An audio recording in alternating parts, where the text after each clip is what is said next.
What is good, guys, and welcome back to another one of my Epic 7 tier lists. Today I'm going to be covering Moonlight 5-star units once again, but this time instead of PvP, we're going to be talking about the PvE aspect of Epic 7. Now keep in mind, guys, that this is my own personal opinion and my personal ranking. You guys are allowed to disagree, and if you guys do, make sure you guys let me know down in the comments down below so I can know what you guys actually think about some units, and just taking into account what you guys think for my next and future tier lists. Now to get started, we're going to start with the first unit from left to right. It is going to be Apoc Ravi. I placed her in D tier for PvP, but in PvE she's not that bad, mostly because she does have a revive on her S3 when she kills something. It can actually be quite useful in some Abyss floors if you need a reviver, or even some Hell Raid bosses if you need to make sure you have a reviver to, make your runs more consistent. Her single target damage is mediocre, but you can still use her somewhat as a DPS. It's not terrible, and you can also use her as a frontline if you wanted to with counter. Now I'm gonna put her in C tier. I think she's alright, but I don't think she's bad enough to be in D tier. Next we have Ambitious Tywin. Ambitious Tywin's a weird one. His S1 provokes and drains souls, but you can't do that to bosses. His S3 stuns AoE and does decent damage, but you can't stun bosses either. The main thing about Tywin is that he can cleanse when he gets attacked anyone on his team. So he's an okay cleanser DPS. He actually does decent damage with the scalings if you build him for it. So if you decide to use him in PvE because you pull him early game, it's actually not a terrible option because he does have some utility in his cleansing, and his damage is not bad. It's actually pretty decent. So I'm going to put him in C tier as well. I think he's a little bit better than Apoc Ravi in PvE, but I think they're very, very similar. Next we have Arc Demon Mercedes, or Arc Demon Shadow, sorry. Looks like Mercedes, that's why. She's pretty bad. All of her skills are made for PvP. Seal doesn't work, right? That's her biggest thing, the sealing, so you can't ever get the procs off. So yeah, I'm gonna have to put it in D tier. If there was an F tier, I'd put her in F tier. Actually, she's just pretty useless. Next we have Arbiter Vildred, probably a unit that all you guys have, and yeah, it goes without saying he is S tier. You can take him pretty much everywhere. Adventure, Abyss, you can take him in Arena. Actually, Arena's PvP. You can take him in Raid. You can take him in Labyrinth. You can even take him into Asmonak 13. Is pretty good, and you can probably make him work in some expeditions as well. So he's a clear S tier for me, probably one of the best, if not the best, out of Moonlight 5's PvE for sure. Next we have Moonlight Haste. Moonlight Haste is pretty good. His S3, he actually does decent damage, and he can actually sustain your team a bit. And he also has a mechanic where if something revives on the enemy team, or if the boss has a ad that revives, you actually get a huge barrier. So it's actually pretty decent in my opinion. And the main thing is, like, he actually does a lot of damage while healing, kind of like Blaze Dingo in a sense, but a little bit different. So I'm gonna have to put him in B tier. I think he's not bad. Some people use him in Asmonak 13 and they find success with him, so I think it's a pretty decent PvE unit. Briar Cesaria, she's not that great. She has an AoE CR pushback, an attack down, unbuffable. I guess the unbuffable is kind of okay with the strip, so you can use it as a stripper. And then the mortality is kind of nice for surviving some big hits, and her S1 has a defense break, so I think she's not a D tier because of that. She has a defense break and a strip, pretty nice. AoE strip as well, which is pretty useful for like some bosses that have ads that buff a lot. So I think she is actually a B tier. She's actually a decent damage dealer. You can use her all the time in like raid. Like, she's pretty good against Hell Queen, for example, right? She can defense break the boss. She can also strip the buffs off. She's probably good in some Abyss Force as well, and some other Hell Raid bosses you can take her as well. Dark Corvus, kind of the same thing with Arc Demon Shadow. Yeah, he is a PvP focused unit, obviously. He has a huge S3 nuke, and then yeah, his entire kit revolves around his S3. The thing is, like, it doesn't really do that much damage in PvE because you have so much time you have to wait before you use it. And if you bring any other DPS unit, like even like Sailorina, will do more damage over time than him. He has a lot of burst damage in one turn, but his damage over time is pretty weak. And in PvE, bosses are really tanky, so you need a lot of damage like over time for the DPS to be good. So for me, he's going to be D tier, right next to Arc Demon Shadow. I don't know if they're one stronger than the other. I think they're both really, really weak, so right next to each other. Next we have DJ Bassar. He's also pretty weak in PvE, mostly PvP units. You'll notice that a lot of Moonlight 5 units are geared for PvP, but some do have good uses in PvE. Unfortunately, DJ Bassard is not one of those PvE use units. He has a cleanse in his S3, but it's like, why would you ever take him over like Amomo then, right? Because Amomo has a cleanse like every 1 or 2 turns. Albeit DJ Bassard does cleanse more buffs at once, or debuffs at once, but Amomo does it more often, and having stuff up more often is way better than one big cleanse. Kind of like the Dark Corvus argument with DPS. Instead of having one burst in one turn, you want to have something over time be more useful, right? Also, DJ Bazaar has okay healing, but it is pretty similar to Amomo's, if not a little worse. So for that reason, I'm going to give him a high D tier on top of these two. I just don't know why you'd ever take him over a free 3-star connection unit Montmorency. Next, we have Design a little bit. Kind of similar to DJ Bazaar, but she doesn't heal actually, and she actually like has a mechanic where your entire party or team needs to be a certain amount of debuffs, and then you can cut and cleanse yourself, and then cleanse your team, right? Thing is, like, bosses don't really put debuffs on the entire team at once. It's usually like a certain amount of team members at a time, so it's pretty weird. For that reason, I'm gonna give her D tier as well. I think she's a little worse than DJ Bazaar as well, because DJ Bazaar can actually heal your team. Design a little bit is a damage dealer, kind of, and she doesn't really do that much damage. Now, FCC, she's a monster in PvP, but in PvE, she's not that great. I think she's better than the rest, though, or a lot of units. I'm gonna give her a B tier. She is a knight, she has a lot of sustain, and Skill Nullifier can actually be pretty useful if you time it correctly against some bosses. Like on Abyss Floor 85, I think, against Dark Corvus, you can just time your Skill Nullifier and burn it every time with Dark Corvuses. You can just negate the entire one-shot mechanic that the boss Dark Corvus can do against any of your units on that Abyss Floor. So she's pretty decent. She also, yeah, like I said, her S2 barrier is pretty nice every turn if you make her fast enough. She can, kind of sustain your team and help your healer a lot if you're running a healer that doesn't heal as much, like Amomo, and you'll be fine. Next, we have Athletica. She's a PvP cleave opener. PvE, she's not that great. She has a skill nullifier as well, so I guess she can be used in the same floor as FCC. Only thing is she does like no damage. She has like a blind debuff, which is like, it's okay. And her S2, I guess, has a strip, but it's only a 1 buff strip, and it'll push CR as well. So yeah, the thing with strips and dispels, you kind of want more than one. You want at least 2 buff dispel or strip, because a lot of bosses will have like a 2 buff effect more so than having a 1 buff effect. So she's not that great. If she had a 2 buff strip though, she'd be a lot better in PvE. But because she doesn't, I think I'm going to put her in C tier, a little bit below Apoc Ravi. She does have a 1 buff strip, so it can be useful, and the skill Nully is alright as well. Next, we have Judge Hisei. Used to be really good as a cleaver in PvP, still is okay. In PvE, I think she's really underrated. I actually think she's like an A tier, just because she's a defense break on her S1, which is pretty nice. Her damage scaling is pretty good, and she has 2 AoE abilities, so she's really usable in a lot of like raid content if you wanted to, like Labyrinth as well. Even some Abyss Floors if you need a defense breaker, right? And like the AoE is really nice for just like fast clearing some ads that spawn from bosses, like in raid, right? The spider boss, or even Vera, or even Queen, you can use her there and she can clear the ads really fast. She does a lot of damage, so I think she is pretty decent as a like AoE damage dealer with a single target defense break as like a backup defense breaker. And after Jugs, we have Crow. Crow is okay in PvE against bosses that have a lot of AoE, because they'll constantly reset his S3 and also give a barrier to his team. I think he's only good against bosses that have a lot of AoE that also debuff a lot, because you're basically using him for the immunity at that point, because his S3 damage is not that great in PvE, mostly for PvP on squishy units. So yeah, I think just because of that reason, he doesn't really do that much damage, and he's really niche in PvE. I think he has to be C tier. I think he'll be a little bit below Apoc Ravi, but I think he's a little better than Athletica. Next, we have LQC. LQC is a single target damage dealer, has a damage mitigation for her team, and she also has like a huge nuke in her S3.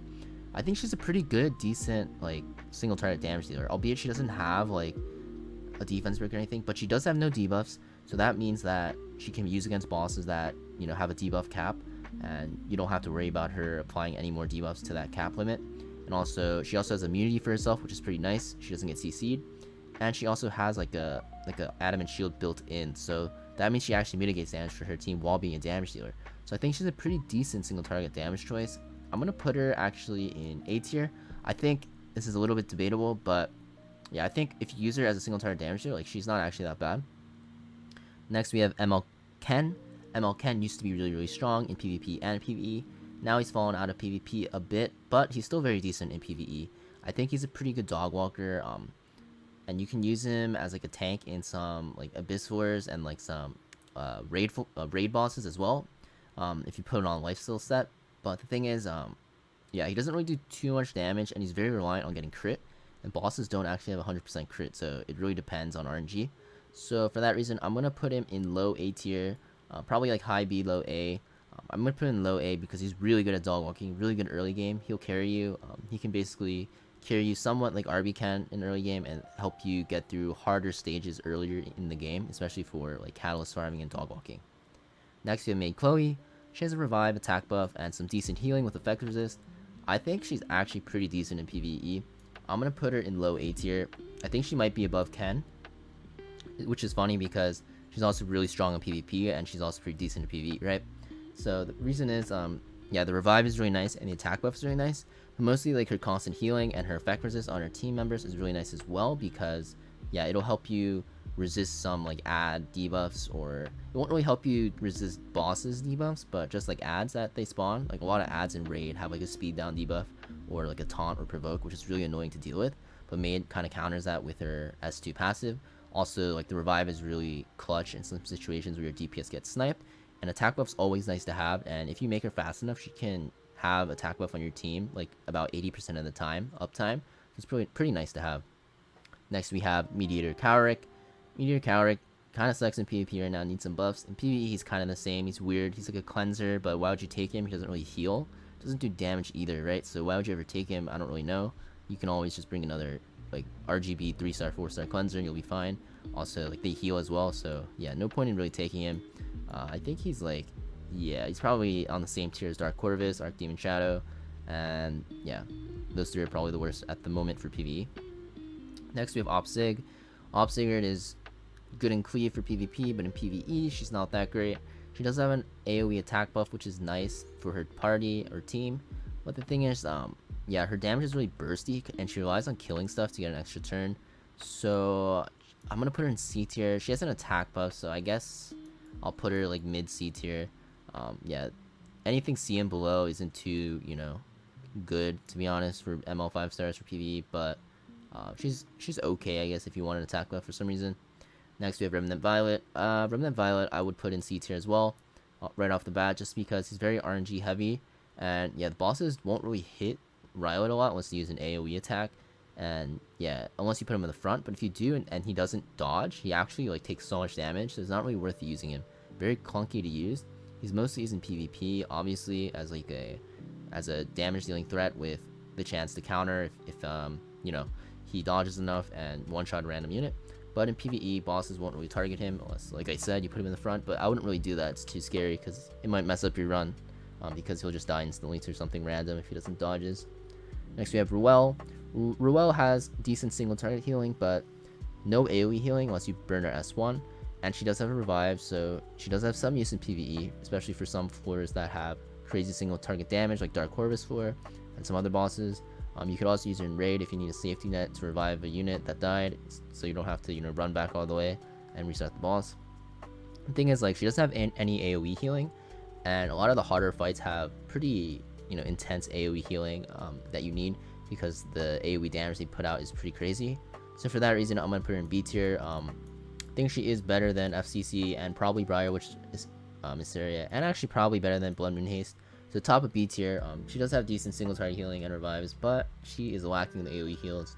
Unless you can stack a lot of souls with her before the big boss fight, then she might be okay because you can just soul burn S1, which does heal a lot. And next after Ruel, we have Silverblade Araminta. Now, Silverblade Araminta's kit, if you look at it at first glance, it looks designed for PvP because of her debuffs and her CC she provides, which is actually like pretty solid for PvE as well. She pumps out a lot of AoE damage with her S2 and S3, and she has a chance to proc with her S1 if something's burned to even do more AoE damage. The only thing is she has so many debuffs that you can't take her into bosses that have a debuff cap. But besides that fact, she just does so much damage, so I think she's pretty decent as a PvE unit. And if you're looking for a AoE damage dealer, she's not a bad choice. There are better choices out there, but she's still very strong. I'm gonna put her in an A tier, probably right below Maid Chloe. Actually, probably like here. Actually, I think she's very underrated for PvE. She does so much AoE damage. Next we have Spez. Spez is a PvP unit. He needs a lot of setup. His kit relies on units being stunned, but in PvE, bosses can't be stunned, so I guess he's good for, you know, killing like trash or ads. But yeah, boss killing is very weak. He's just like a single target damage dealer at that point that just has a chance to counter.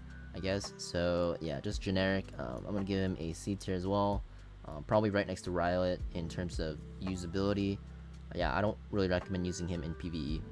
Next we have Sage Ball. Sage Ball has a lot of CC, but this CC revolves a lot around, sleeping and basically all sleeping and stripping. So he can be used as a stripper as well. Only thing is his S3 is like a giant nuke in PvP, but it relies on him being low, and you can only get low in PvE by like, it's weird trying to get your DPS low because a lot of your healers and soul healers will have AoE heals, so you're gonna have to purposely not heal your entire team to get him low, or have him in the front. But he's really squishy, so yeah, it's hard to use him. I'm gonna put him in C tier as well, probably around somewhere here. Yeah, but keep in mind, guys, like C tier, D tier, don't take the personal rankings in that tier too seriously. They're very, very similar in strength, guys. Equally not great. B and above, though, they're pretty usable. Next, we have Spectre Tenebria, also Moonlight Connection unit. Some of you guys might have her. I personally chose her. She is very, very, very good in Abyss for the later floors. You can use her instead of Curious, and she's a little bit better. Because, yeah, she is tankier with her S2. You don't have to worry about her being too squishy. And also, she just does more upfront damage with poisons. Obviously, poisons are really nice. And yeah, she's just really nice to have, and you can use her for your Abyss while being able to use her in PvP. You just have to swap out some effectiveness. So yeah, for that reason, she's in S tier. She's very good in Raid. She's very good in some hunts like Azmonak 13. You can take her into Adventure and Dog Walk with her. Very flexible unit all around for PvE. I think RB is a little better than her in terms of flexibility, but Spectre Tenebria is still very good in PvE in her areas of content that she's strong in. Next we have Strays. Strays is a one-shot monster in PvE at the moment. You can take her into basically every hunt, I think, and one-shot it if you have the right gear and the right comp. Also, he does massive single target damage with a CR push with no debuff, by the way. So that means you can take him against bosses that have a debuff cap, actually. And also his S2 is an unresistible strip. If you get his attack high enough, that strips all buffs. And he's soul burn it. There's like, I think, a 1 or 2 turn cooldown. So yeah, easy S tier for me. I think he's better than S10A actually. I don't know if he's better than RB. I think he actually could be better than RB, but RB is more flexible. You can probably use him in a little bit more areas of content than Strays, but Strays is still amazing for PvE. And if you have him and you're struggling with like Hell Queen or bosses you need strip or dispel on, try bringing him. If you need a single target DPS and you don't feel like building your Seal Arena because you're only going to use her in PvE for a certain amount of content, then use Strays instead. Strays very good in PvE everywhere and almost everywhere, and you can use him in PvP later as well. Next we have Solitaria, mainly a opener unit in PvP and a CC bot. Yeah, you can't stun bosses. Yeah, she doesn't do that much damage. She's squishy. Yeah, I don't think she's that great. I think she's going to be D tier as well, probably around above, actually probably below Del a bit, because at least she can cleanse, right? Tiamuka, you can use her as a single target damage dealer. She also is mostly used in PvP as the opener as well, but she actually does like very good upfront damage, and her S1's actually pretty decent damage wise just by using it on bosses. And her S2 also will CR push her team and give herself attack buffs, so she's kind of self-sustainable in that sense that she can attack buff herself. So I think she's not terrible as a single target choice. I'm gonna put her at the bottom of B tier, but she probably is honestly C tier, but I'm kind of biased for Mondo Loops. I used her when I first got her in some bosses to test her out. She was like okay, but I wouldn't really take her over any other single target damage shooters. I'll just put her at top of C tier just to make things more balanced out and be more truthful. And that will pretty much cover it for all the ML5s for PvE. I think I covered every unit. If you guys have or pulled units, luckily from like Galaxy bookmarks or Covenant summons, and they're in the C or D tier for PvE, and you're like an early game player, it is fine. Don't worry too much about it. ML 5-star units were primarily designed for PvP anyways, so in the future you'll find uses for them. There's a lot of good free-to-play options in 3-star, 4-star RGB units even for PvE, and you'll be able to get through early game PvE like that, and then you'll be able to start building your ML 5-stars. Now keep in mind, guys, I'm going to say again, this is my own opinion. If you guys disagree, just let me know down in the comments down below. It is fine to disagree with me. Just let me know why you guys think that way so I can take in the comments and think about it for my future tier lists and videos. And yeah, thanks for watching, guys, and as always, make sure you leave a like, comment, and subscribe, and I will be back again with another video soon.